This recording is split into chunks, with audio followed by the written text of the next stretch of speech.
Novel attack का revenge किस्त number 4। Aslam हीरा शहजादी। सीमा अब कुछ सोचने लगी। वो किसी को बता भी नहीं सकती। उसे कोई हाल जल्द से जल्द निकालना था। शाम का वक्त था। सूरज तरु हो रहा था। नारंगी बादल आसमानी रंग में ढल रहे थे। चरिंद परिंद आसमान पे चहचहा रहे थे। हुमाब के अंदर हलचल मची हुई थी। उसके पेपर्स करीब थे लेकिन वो तैयारी नहीं कर पा रही थी। उसे कमज़ोर नहीं पड़ना था। उसे लड़ना था हर हाल में, लेकिन कैसे वो खुद भी नहीं जानती थी। हुमाब किचन की जानिब। उसने खाना बनाने के लिए फ्रिज खोली लेकिन फ्रिज में कोई चीज़ नहीं थी। सारा सामान ख़त्म हो चुका था। उदासी चेहरे पे छाने लगी। वो कमरे में गई, अलमारी खोली, पर्स निकालकर पैसे गिनने लगी, लेकिन पैसे भी अब ख़त्म होने को थे। एक मसला ख़त्म नहीं होता, दूसरा शुरू हो जाता था। हुमाब ने सोच लिया था अब वो खुद कोई जॉब कर लेगी। सिमाब की पढ़ाई का खर्चा भी हुमाब को ही उठाना था। हुमाब चंद पैसे लेकर कमरे से निकली। उसने हुजाब करके चादर से खुद को लपेटा। सिमाब, मैं खाना का सामान लेने जा रही हूँ, कोई भी आए दरवाज़ा मत खोलना, मैं जब आऊँगी कॉल कर लूँगी। हुमाब ने सिमाब को समझा। जी आपी। सिमाब ने इस बात में सर हिलाया। हुमाब खाने का सामान लेने चले गए। जिब्रान, मैं तुम्हें कह रहा हूँ तुम ऐसा कुछ नहीं करोगी। इमरान साहब ने जिब्रान को सख्ती से मना किया। मैं ऐसा करूँगा। जिब्रान भी जिद्दी था। किसी की सुनने वाला कहाँ था। तुम्हें तमीज़ नहीं है, बाप से बात कैसे कर रहे हो। इमरान साहब, जिब्रान के वालिद ने गुस्से से कहा, जब तमीज़ सिखाने का वक्त था उस वक्त आपको पैसे कमाने की पड़ी हुई थी, मुझे पैदा करके दूसरों के रहम करम पे छोड़ दी। जब थोड़ा बड़ा हुआ बोर्डिंग स्कूल में डाल दिया। आपको तो पैसा चाहिए था, पैसा पैसा। जिब्रान पैसे पे जोर देते हुए गुस्से से बोला। जिब्रान। इमरान साहब ने जनाटेदार थप्पड़ जिब्रान के मुंह पे रसीद किया। डैड, अब मैं कोई बच्चा नहीं हूँ। थप्पड़ मारने से सच बदल नहीं जाए, जो सच है वही बोलना है। जिब्रान फिर भी बाज न आया। जिब्रान ये बोलकर रुका नहीं। उसने ये निकाली, घर से चला गया। पापा पापा, आप मेरे साथ खेलेंगे? मुझे टाइम नहीं है बेटा, मेरी मीटिंग है। पापा हम बाहर जाएं? बेटा ड्राइवर के साथ चले जाओ, मुझे अभी जाना है। माजी के कुछ पल ने जिब्रान के जहन में गर्दिश करने लगे। उसे तो कभी बाप का प्यार नसीब ही नहीं हुआ। उसका बाप होते हुए भी वो यतीमों जैसी ज़िंदगी गुजार रहा था। माँ बचपन में ही उस जहान फानी से रुखसत हो गई। हर चीज़ पैसे से नहीं खरीदी जाती थी। कुछ चीज़ें ऐसी होती हैं जिनके आगे पैसे की कोई कदर कीमत नहीं होती। जिब्रान को बचपन से लेकर आज तक हर चीज़ मिलती, लेकिन माँ बाप के प्यार को वो पल पल तरसा था। वो पैसों से इन चीज़ों को कभी खरीद नहीं सका। जिब्रान फुल स्पीड में गाड़ी ड्राइव कर रहा था। अचानक ही उसके सामने एक फ्रूट वाले का ठेला आ गया। उसने ब्रेक लगाने की कोशिश की लेकिन वो कामयाब ना हो सका। उसने फ्रूट वाले को बचाने के लिए गाड़ी दूसरी जाने मोड़ी दी। गाड़ी दरख्त के साथ लगी। फ्रूट वाला कोई छोटा बच्चा था। जिब्रान का सर स्टीयरिंग से जाल गया लेकिन उससे ज़्यादा चोट नहीं लगी थी। बस माथे से हल्की सी खराश आई थी। अलबत्ता गाड़ी का नुकसान अच्छा खासा हो गया था, जिसकी परवाह जिब्रान को बिल्कुल भी नहीं थी। साहब, आप ठीक तो हैं? बच्चे ने जिब्रान से पूछा। हाँ मैं ठीक हूँ, तुम जाओ। जिब्रान ने सादा से लहजे में कहा। वो बच्चा चला गया।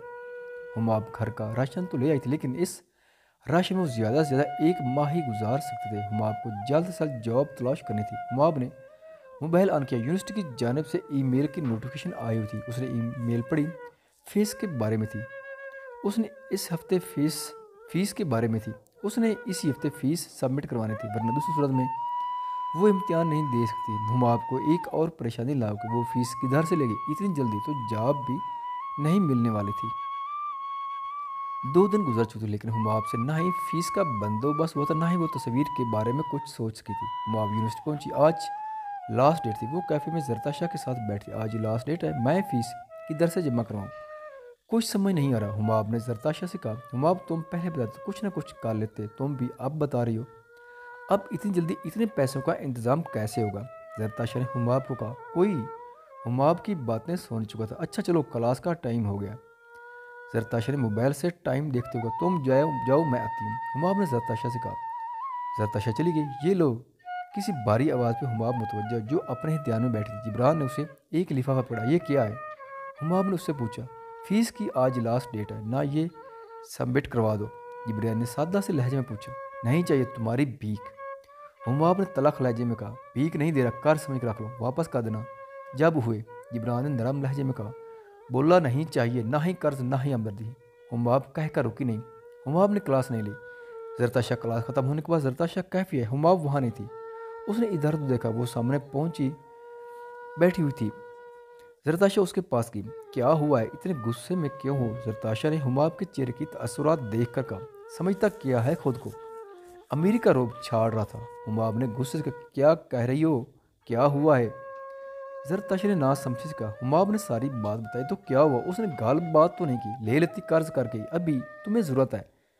जरताशी ने सादा से लहजे में कहा, तुम नहीं समझोगे, अल्लाह हाफिज़, हुमाब को छुट्टी होगी, मुझे उसे लेने जाना है।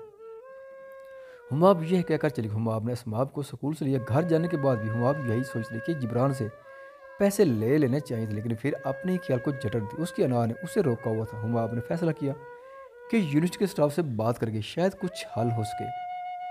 अगले दिन जब वो यूनिवर्सिटी गई, क्लास में जाने के बजाय वो ऑफिस में गई। जैसे मिलने पे वो ऑफिस में दाखिल हुई। सर, आपसे फ़ीस के बारे में। जी, आपका नाम?